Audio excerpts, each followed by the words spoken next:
Welcome to సప్తిక part 2. ఇంకా part 1 video ఎవరైనా చూడకపోతే దాని లింక్ డిస్క్రిప్షన్లో ఇస్తాను, వెళ్ళి చూడండి. లేదా మన ఛానల్లో సెర్చ్ చేసి చూసినా మీకు పార్ట్ 1 వీడియో దొరుకుతుంది. ఇక వెళ్ళిపోదామా మన కథలోకి. ఆ 1000 అడుగుల అస్థిపంజరంలో కళ్ళ దగ్గరకు చేరుకోవటానికి దాని కాళ్ళు పట్టుకొని పైకి ఎగబాగసాగాడు విజయ్. ఒక్కొక్క నాగుని సంహరిస్తూ పైకి ఎక్కుతున్నాడు. అయితే ఒక నాగుని సంహరిస్తే 2 నాగులు పుట్టుకొస్తున్నాయి. ఆ నాగులు విజయ్ని ఉక్కిరిబిక్కిరి చేయసాగాయి. అంతే, పట్టు తప్పి కిందకు జారిపోయాడు విజయ్. ఈ విధంగా చాలాసార్లు ప్రయత్నించి విఫలమయ్యాడు. సూర్యోదయం కావస్తోంది.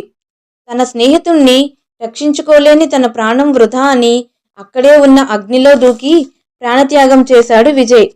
వెంటనే అక్కడ ఉన్న నాగులన్నీ యక్షిణుల రూపంలోకి మారిపోయాయి.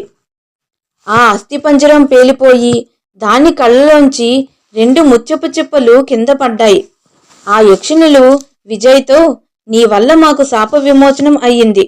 ఈ మరుగుజ్జు మాంత్రికుడు నౌకా విహారంకి వచ్చిన మమ్మల్ని పట్టి తెచ్చి నాగులుగా మార్చి ఈ అస్థిపంజరానికి కాపలాగా ఉంచాడు.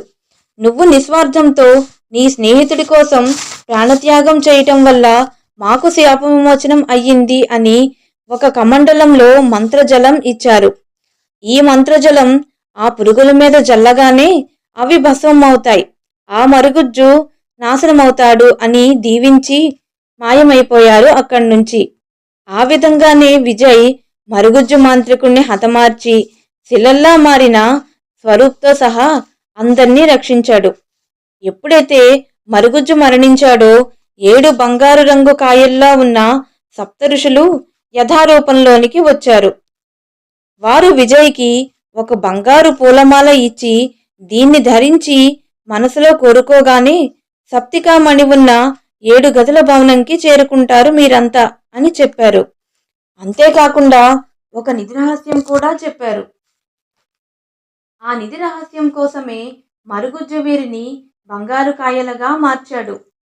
శిలల నుండి మనుషులుగా మారిన వారిలో ఒకరైన ప్రతాప్, మనోహర్, విష్ణువర్ధన్ కూడా వీరికి సహాయంగా వస్తామన్నారు. ప్రతాప్ ఒక గాయకుడు, మనోహర్ కామరూప విద్య తెలిసినవాడు, విష్ణువర్ధన్ చిత్రకారుడు, ఏ బొమ్మనైనా రెప్పపాటు కాలంలో గీయగలడు. వీరంతా బంగారు పూలమాల సహాయంతో సప్తిక ఉన్న చోటుకు చేరుకున్నారు. మరి వీరంతా కలిసి సప్తికామణిని సాధించగలరా లేదా అనేది మనం తర్వాతి పార్ట్లో చూద్దాం.